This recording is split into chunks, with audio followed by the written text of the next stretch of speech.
Welcome back, everyone.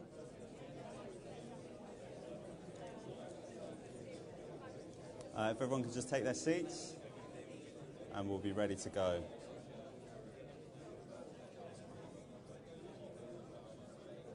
Yeah. Okay, good afternoon. Good afternoon, everyone. If we could have a bit of hush. Okay, welcome back, everybody. I hope you all enjoyed your lunch in the humble canteen over there in the pavilion. And you've come back with your hunger sated, but your appetite for some brand insight restored. A quick note to let anybody who is expecting to be listening to the real-time marketing masterclass just now, you are in the wrong room, and it's too late to change your mind, so you're stuck with us for the next hour and a half or so. We've got 2 sessions coming up here in the Thomas Lord Suite. A little bit later on, we're going to be talking about converting social media into real dollars and pounds. But just now, we're going to be looking at 360-degree brand management. The world is changing pretty quickly, and brands have got to change with it. I think you can look around the building here to see plenty of evidence of that. And it's not just that the brands have got to change, but the way that they address the world has got to change. Challenges are coming in from every angle, and you've got to look at problems in 360 degrees. So how do you do that? Well, joining me this afternoon are going to be 3 people who I hope can tell you a bit more about it than I can.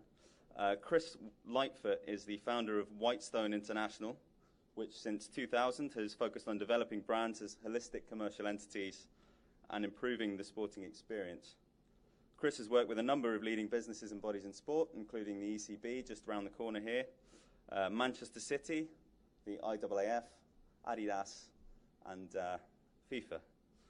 On top of that, he's worked with a number of brands outside the sports industry across a 30-year career.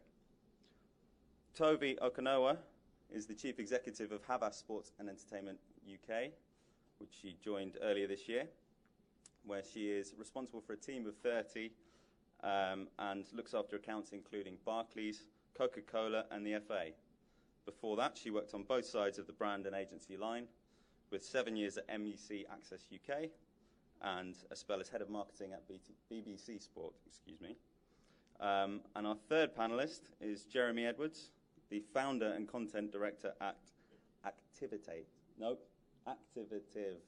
We'll get there in the end. Which provides sponsorship activation intelligence to clients in everything from sport to music and the arts to education and corporate social responsibility. He's also a former journalist and spent his time reporting on the media, finance, law, and politics. If you'd like to all just come up and join me, your panel, ladies and gentlemen.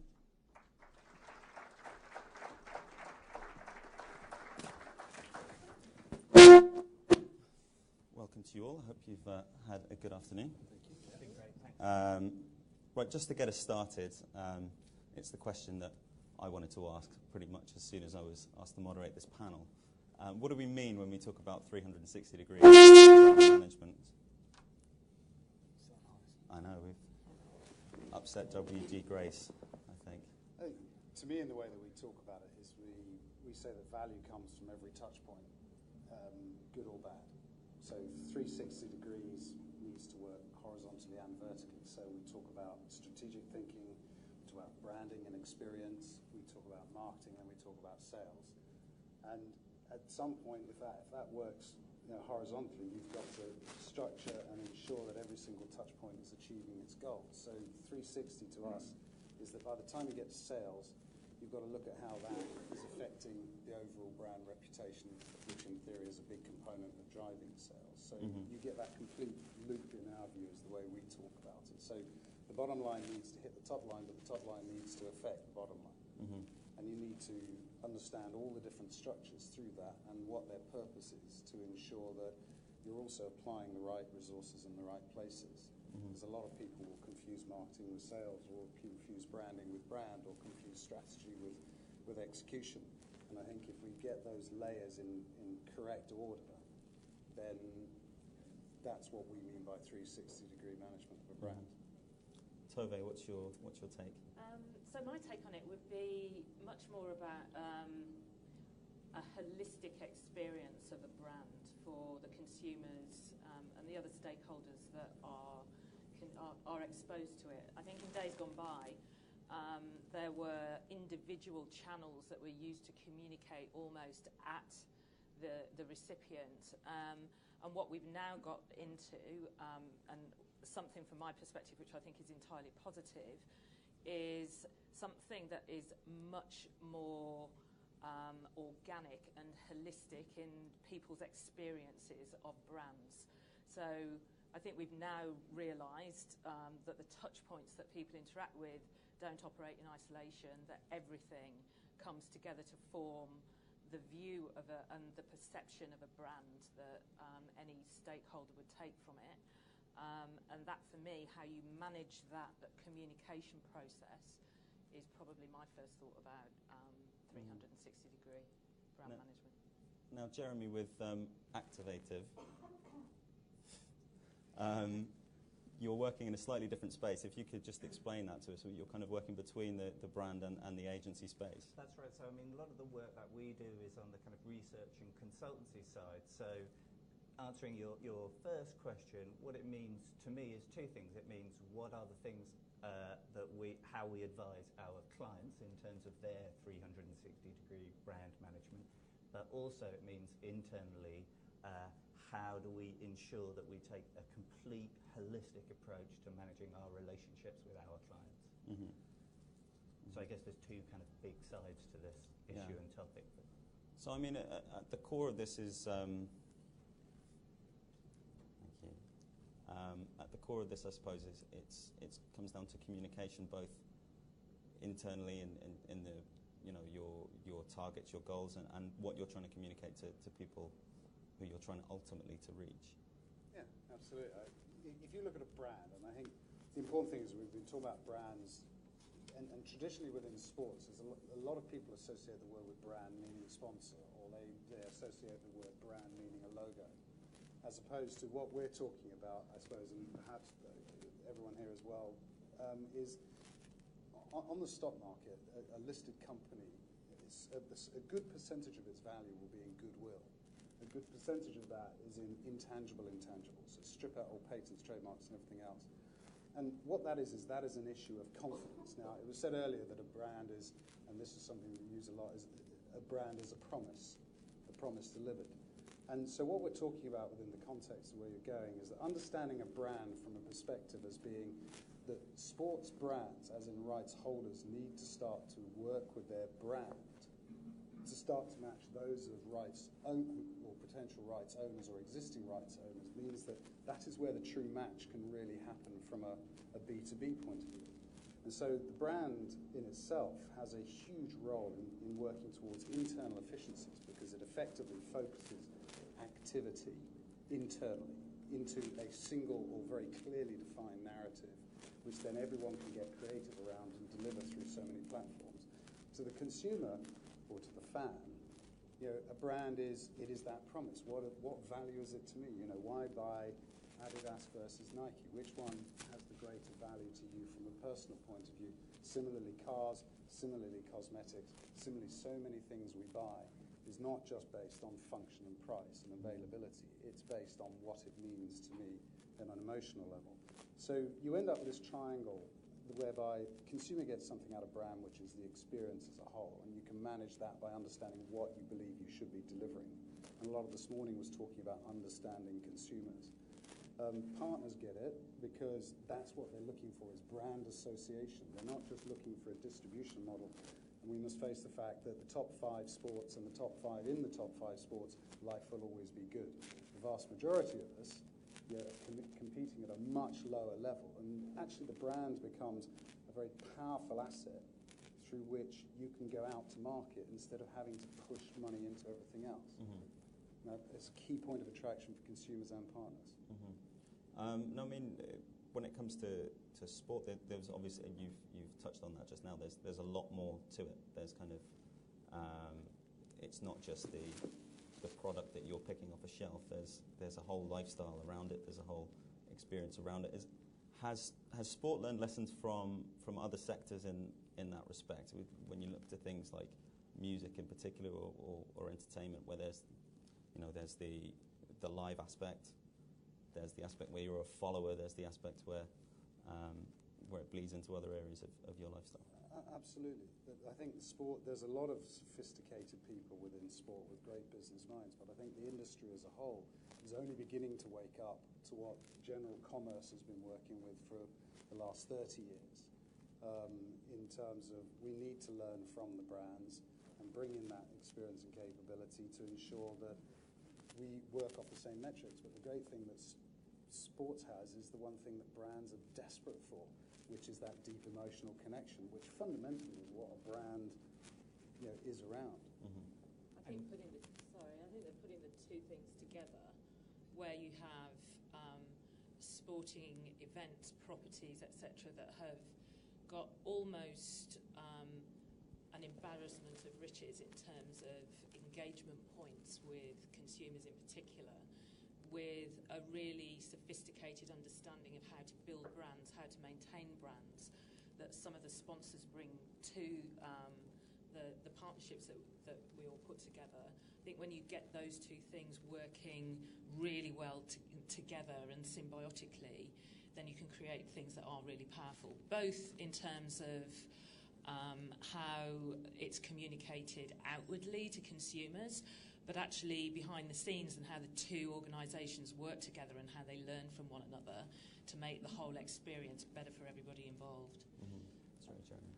I think also because of that passion that sport has, and music has the same, it is an advantage, but it also introduces a whole different set of complexities.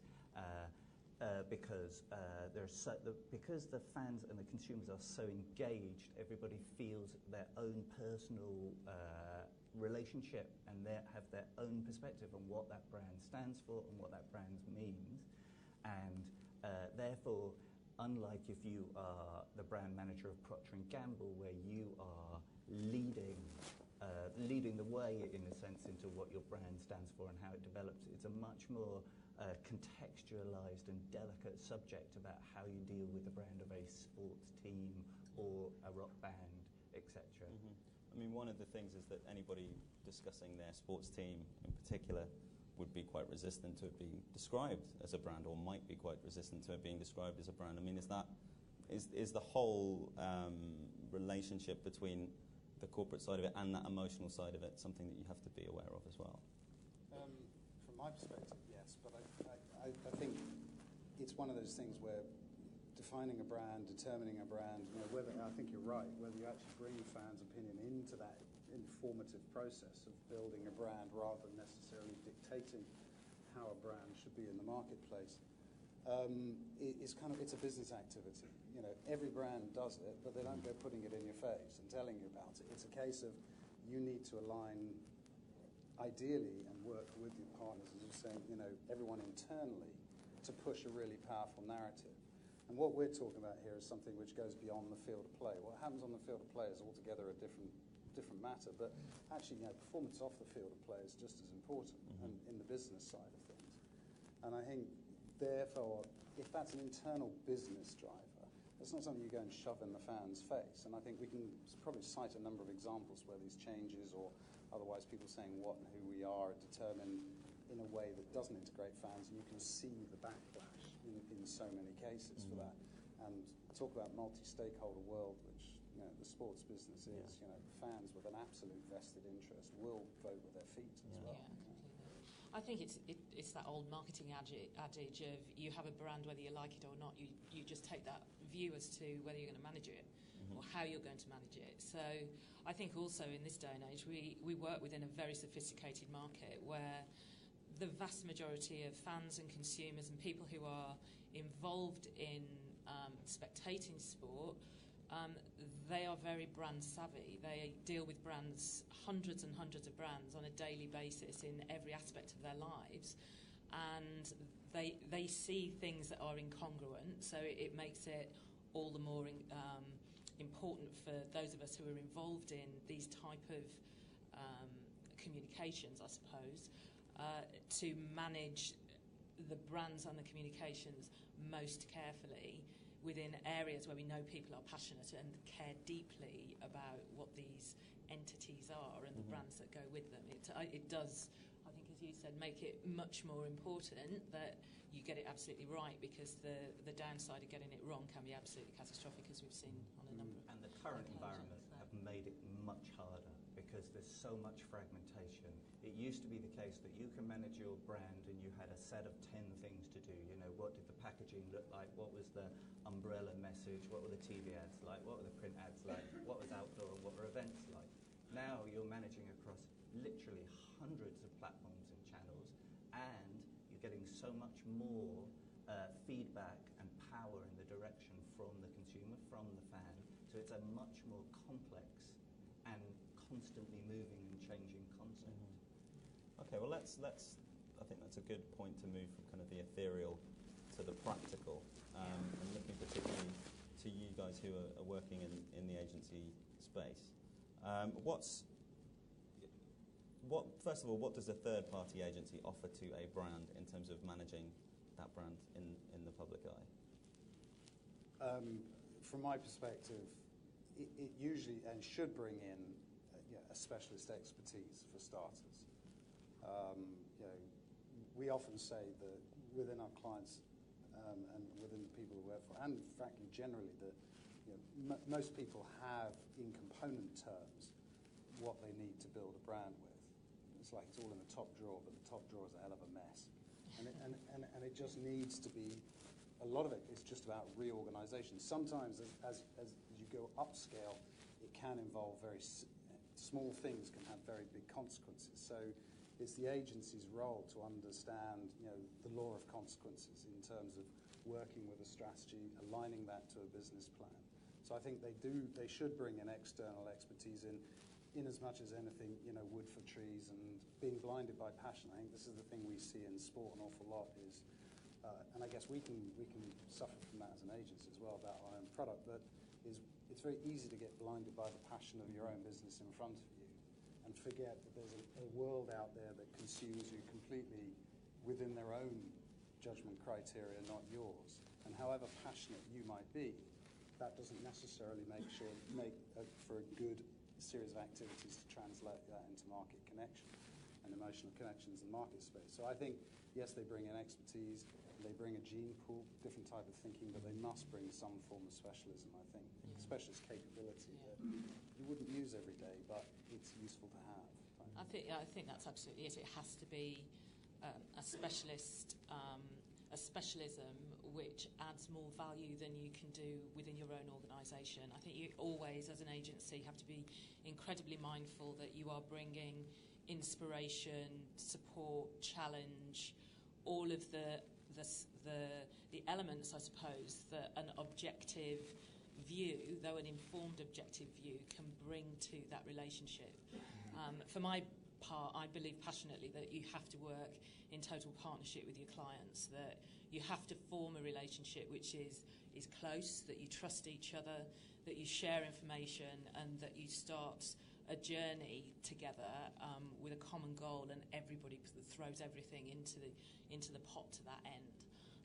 So it needs to be close and trusting, but bringing the expertise from a number of different categories and sports, entertainment categories that is going to bring more than they have currently got within their own organisation.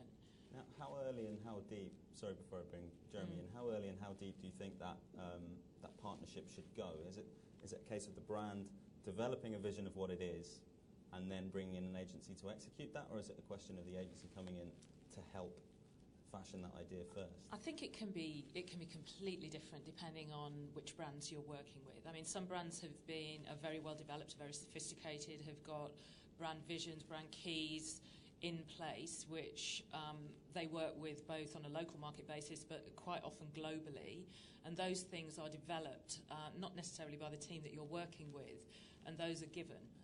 In other organisations, you start with a complete blank sheet of paper, and if they haven't got that expertise within in the organisation, then you'll develop that together. So I think it's sort of horses for courses, but I think when you bring the two parties together on a particular project, defining what the objectives for the project is and how you're going to get there is probably the sort of baseline that you would want to start to work from. Having said that, sometimes you get brought in as an agency to look at activity that's already being done, and to refine and to make that better. So you're starting from a different point there. And sometimes as an agency we'd be brought in right at the beginning to set strategic objectives, work through strategy, and you're starting right at the beginning before you even work out which areas of either sport, entertainment or any other areas of communication that you might get involved in. So I think that the main thing is being very open with each other and trusting each other with the information that you're all going to need in order to make the best possible outcomes. Jeremy, do you have a different perspective to offer on this? Well, I agree, talking about the first part of the conversation, the comments just going on, I agree with almost everything that was said. And I think that also includes that sometimes agencies have to put their hands up and say, there's nothing I can do for this client, actually it's not my specialisation, or you don't need an agency to do this. I mean, the real truth, the way I see it, is there is no one right way, and there is also no one permanent right way, even when you have temporarily found the right way for forming a relationship. I mean, we can all see, if you take the sports brands, for example, Nike and WK, their growth is so intertwined. I mean, WK is basically embedded into Nike as an agency. It's almost part of Nike since they founded in practically the same year or the same year. And they have this incredibly tight, close relationship. And then you have a brand like Under Armour, who basically chops and changes agencies all the time, and they have this belief in being different and rebellious and always changing, and they use a really wide range of agencies because they have this belief in, we always want to try something different, we want to be eclectic, we want to zig when other people are zagging. And then you have a sports brand like Hummel, I think there's Hummel's in the audience today, who don't use any agencies. They have no agencies at all, so they take a totally different, it depends where you are in the marketplace, what you're trying to achieve. So I think we have to recognise that there's no right way and there's no permanent right way. I mean, Tove, going back to your time at BBC Sport, what are your expectations on the client side from what an agency is going to come in and do, and what does your attitude need to be as the client?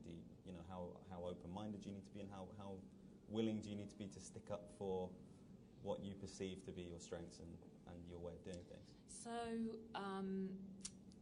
interesting. I think I saw my job as a client to enable the agencies that I'd brought on board to do their best work, and that actually took a lot more work than I initially thought. It was like, if you get great agencies on board, you set them on the way, and they'll just produce for you, and it doesn't work like that. You have to invest quite a lot into it. So what I was looking for from them was an ability to bring really amazing creative thinking, not just creative with a big C, but just different innovative ways of approaching the problems that we were all tackling together, and to think about it within the context of the brand that we were working within. So quite obviously with the BBC, then there's a brand that sits around BBC Sport that would be incongruent to behave like Paddy Power was behaving, for the sake of example.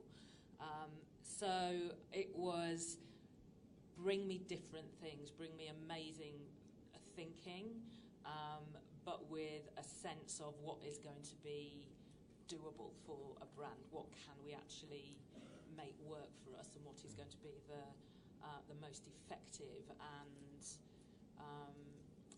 I suppose eye-catching communication that we can possibly put out there. That was the time that we did it. And sometimes they come to us there was one particular campaign which I absolutely loved, which when we took it back to the rest of the BBC Sport management team, there was a lot of reticence, which at the time I was quite disappointed about, because I'd sort of got really taken up in that particular campaign. but actually, in retrospect, I think it was absolutely right that we didn't run it. So, you know, it is that being pushed by your agency as well as their specialism, I think, was a big thing for me. Mm-hmm. Now, there's an elephant in the room, and at this point I'm going to remind you all that the hashtag for this conference is SPTBC 2014, because we're going to move on to the way in which the brand conversation has changed, and it is a conversation now, really, rather than a message that you're directing to people. Is that fair to say? Absolutely. But in a sense, I think it always has been. It's just changed its form, because you can sit and theorize about a brand, and you can determine a strategy, and you can put it all in place as much as you like. But it's really, you know, we say another way of describing a brand is what people say about you after you've left the room. And that's the key point. It's what people say about you that becomes your brand. And to your point, you know, you have a brand whether you like it or not. You have a reputation is another word for brand. If people don't understand the word brand, and you know, in that sense, the key challenge that it shifted from was initially it was more of a push, and now, you know, that is changing in its dynamics, its flexibility and its rate, its speed at which, you know, things can change overnight now. It used to take a long time. Nowadays, your brand can be tarnished very, very quickly, or it can be built up very, very quickly. Either way, I still want to come back to the core point. That doesn't belie the fact you shouldn't have a strategy and just leave it to the world to decide what you are, because I think that's a very dangerous way of doing business. But yeah, the speed and rate and capability of that conversation. But a lot of brand is about emotive connections. Now, if there's a sector that has emotional connections, it's sports. And that comes through understanding the different value chains, the different value benefits that fans as well as partners get out of those things. And turning that into real-time conversation, as much as it is, you know, the lag conversation through marketing and through branding in particular, because I think another overlooked conversation is branding. You know, a lot of people see it as wallpaper. Oh, got an event, just must put a backing up. You know, it's not. That is part of what people inherently judge as being good or bad, right or wrong, and for you or not for you. And these are all things that are important to consider all the way down the line. Mm-hmm. I think that touching on the word you used there, flexibility and fluidity, is an increasingly important part. I mean, in the 80s and 90s, everybody was seen to be moving towards what is our unified brand. Everything is tightly and focused and organized. Everything is aligned. And now, especially in the sports space and in the music space too, people are having to realise that there's so much more collaboration and things are changing so much faster that you have to build much more fluidity and flexibility into what it is that your brand stands for. Rights owners are having to work and property owners are having to work much closer with brands in order to, you know, achieve the money to get their rights. They're having to hive off different parts of what it is and they're offering and work together, so they need to make sure that their brand is flexible enough to fit with another brand as opposed to stand alone, always stand alone. And also, you know, players are all their own brands as well, sports stars. They're powerful, powerful brands now in their own rights. You've got to make sure that your brand doesn't clash with your players' brands or your sponsors' brands.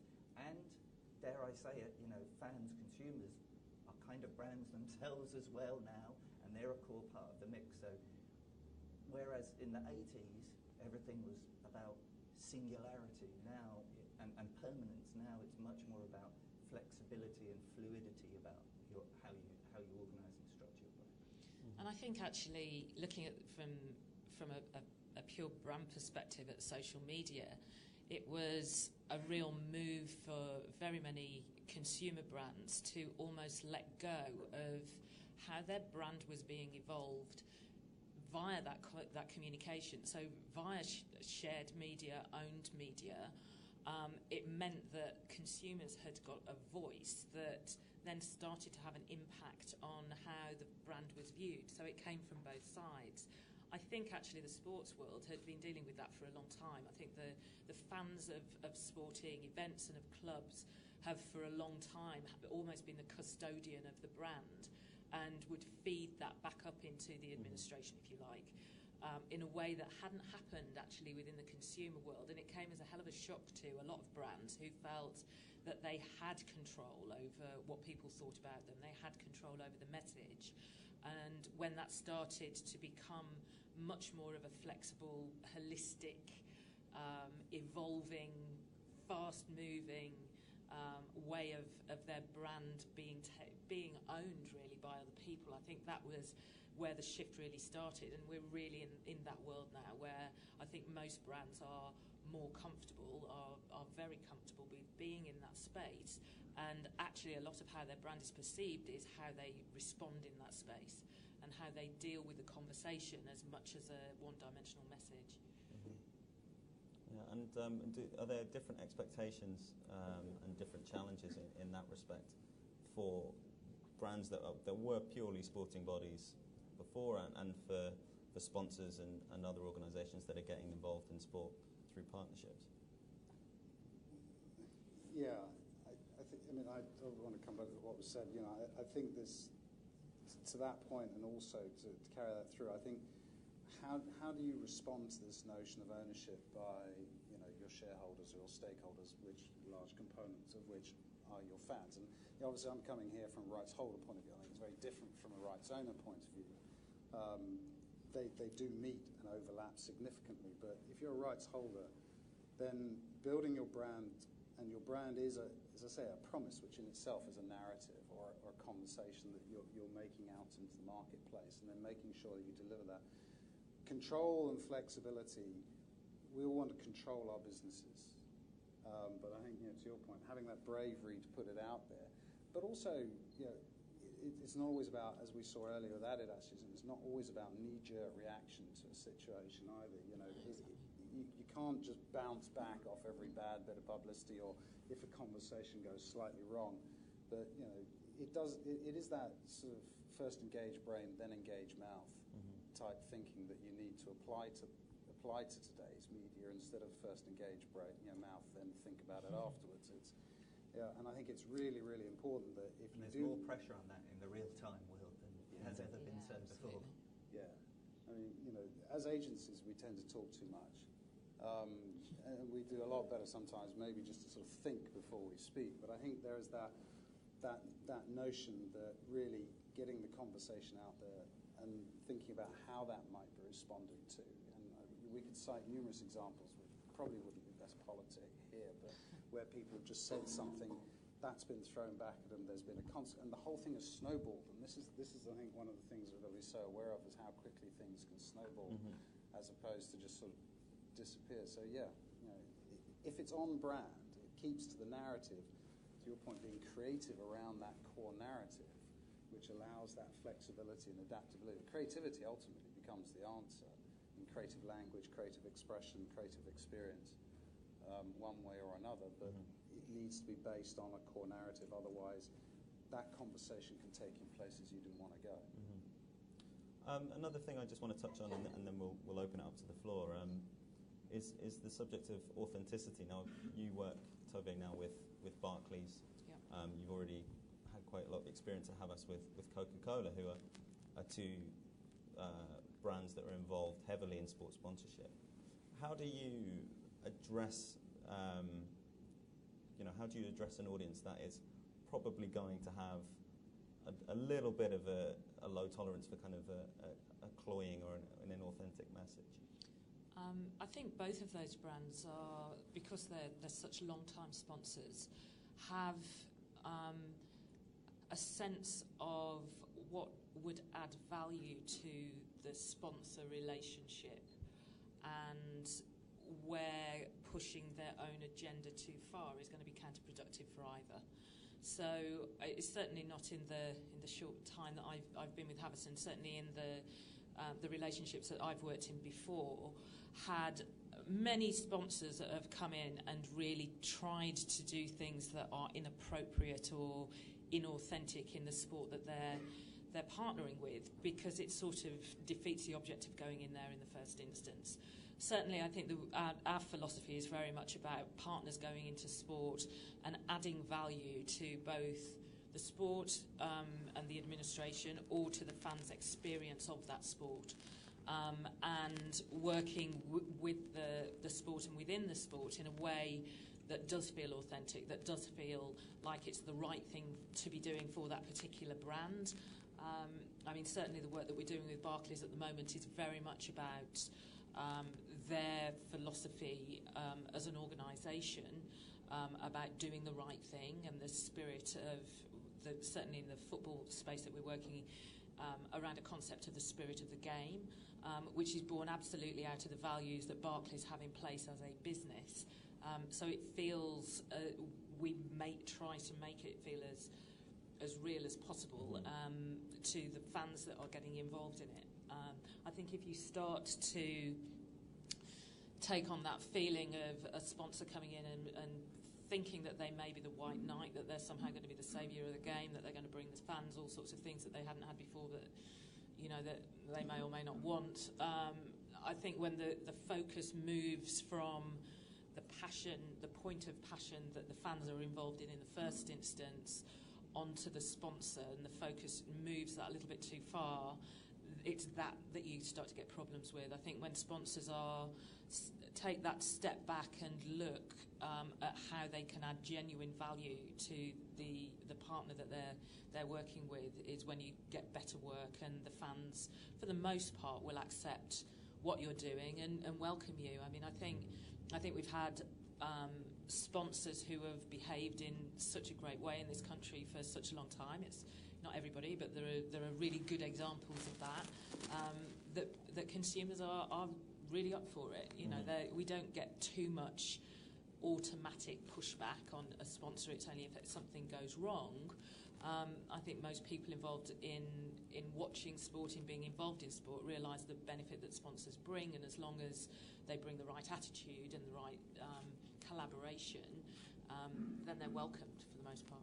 I mean, when you're managing that sponsor relationship, do you also have to be conscious of, how that sponsor is perceived outside that partnership that it has with the sporting body? It's almost the reverse, where the real world can come in and affect the sporting conversation rather than the sport radiating out to the real world.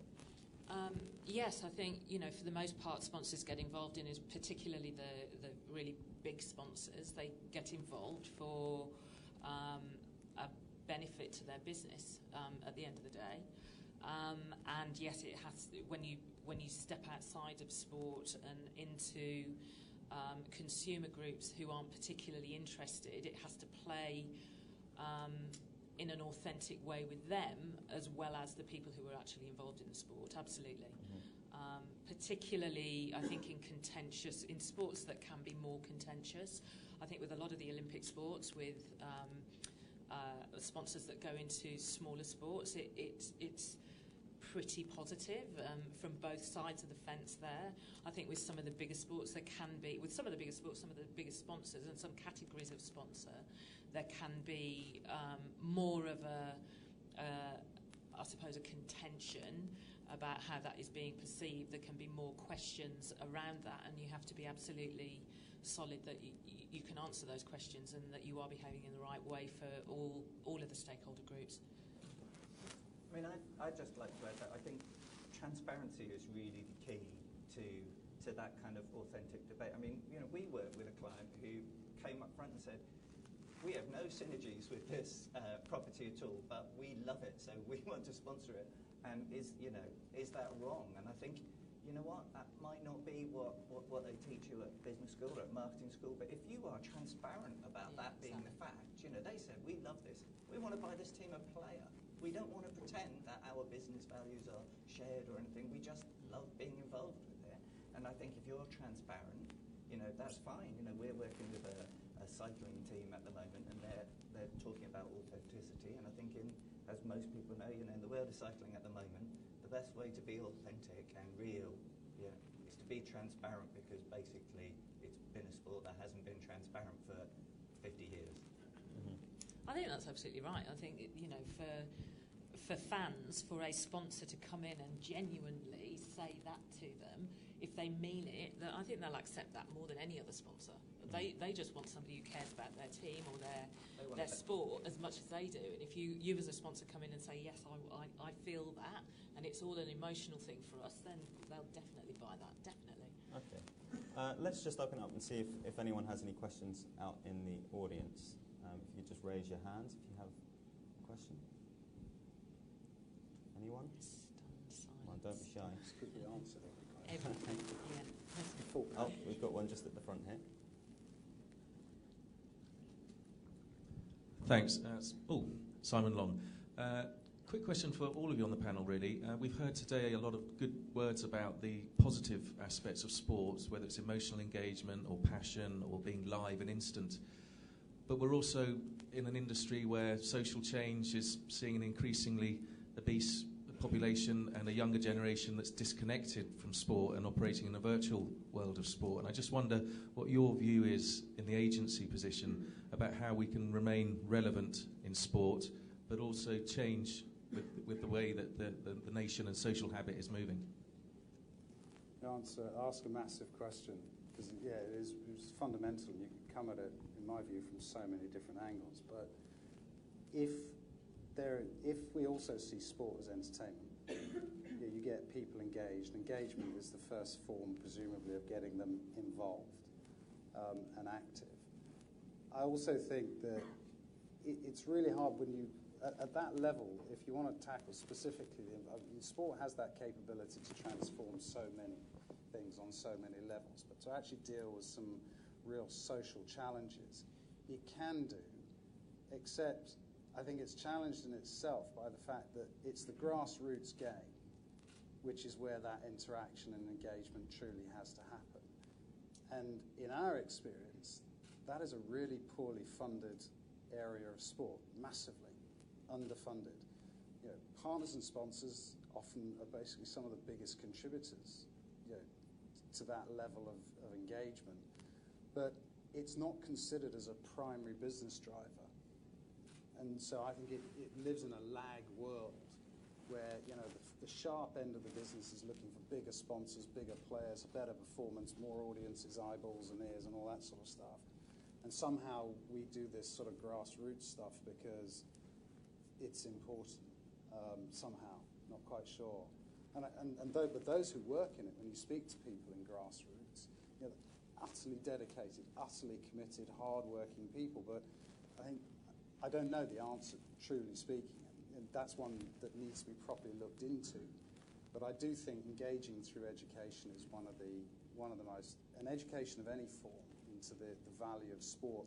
And that can be part of that narrative. So many sports brands do a great job. It's very easy to be critical of those where it doesn't happen, but many try really, really hard, not least through the people that try and do it. But I often wonder whether they really get the support from the sharp end that's needed to actually turn engagement into activity. I mean, when we're talking about grassroots activity, we've been talking this afternoon about managing a brand in 360 degrees and looking at it holistically. Eventually, a sport's going to have to realise that they're going to lose things at the top end. They're going to lose the interest. They're going to lose the sponsorship money, the eyeballs, if people aren't playing at the lower end. And it's a riddle that lots of people have solved. You can take that. I mean, there are some great examples of that's going on already. Like if you look at Canadian sponsorship of the National Hockey League, in the last set of stats I look at, like 80% of activation of the sponsorship of the NHL in Canada is based principally around a grassroots, amateur or community-based initiative, not about the play, not around the players or the team or the glitz and the glamour. And there are different explanations as to why this is the case in this sport, in this country, partly because it's part of the fabric of the nation, partly because of the fact that the NHL goes on strike all the time, so if you activate around players and teams and they're on strike, you're stuffed. So, but there are great examples of that, and I think we're going to see, touching on what you were saying, and if we're keeping in America, the NFL has this challenge now. It's the juggernaut that dominates American sport, but at the grassroots level, kids are stopping playing, injuries, insurance, the whole Friday night lights high school tradition of grassroots playing of American football is dying because of injuries and danger and insurance. And this sport has a huge task on its hands about how to reconnect with that area or how to find relevancy again in that area, which will be good news for David here earlier on, because a lot of those kids will go and play soccer instead. I think that there are a lot of, I would echo your thought in that there's a lot of good community initiatives that happen, but they do tend to be more under the radar, and because they're not joined up, then you don't necessarily see the whole and all of the good work that is going on in that space, both from sponsors and from governing bodies, etc. My thought would be if you could get, and it would be a big commitment, the government working with some commercial sponsors on a much longer term programme. But you're talking about behaviour change, about social change, about the change in how our communities interact. And I think it's fair to say that many companies would be reticent about committing to something that is that long term. It's not to say that it's not possible, but it feels to me that if we're going to look for a real shift in the level of participation outside of a formal education setting, that it's going to take something like that. I mean, there's been attempts at it before, but I think that for me that would be probably the next way forward, over and above what's happening already, which I think isn't probably as bad as we think it is. No, I do think, though, with this point about conversation and narratives coming up and the speed at which we've been discussing those things can happen will provide a huge opportunity for many people to look at it and do more than just in at the top end and activate all the way through back to sort of the 360 argument. 360 brand management is about connecting the bottom with the top, as much as it is the top with the bottom. And the more we can do that in a social way, but show that social activity has an economic benefit as well. A lot of the major firms prefer to hire people who have some form of sporting background over those who don't, as a career issue. If you've got sport on your CV, you're more likely to get a job. If we can prove those facts, get those as much as connect the economic benefits and the lifestyle benefits, rather than, I suppose, don't we sometimes just sit there and think, it's just another whipping stick, and I'm just not sure that reporting on it is really going to achieve anything when we put it in such negative terms. So let's put it in some very base, positive terms of engagement, and we might see an uplift. But I think closing that gap. You did ask about the biggest question, I think there is. You asked me to ask it. Thanks, Simon. I saw it really exemplified in a perfect vignette last week when a fast food brand sponsored a South Korean professional player of Call of Duty for £1 million sponsorship a year. And you just thought the growth of esports and indoor gaming and calling that sport and then being sponsored by a fast food brand, and I just thought, where is the end point of this? Okay, well, we're just about to reach the end point of this, but I think that brings us on to a neat final question, which is, has sport changed the way we think about branding, or has branding changed the way we think about sport? I would say branding will change the way we think about sport. Tove?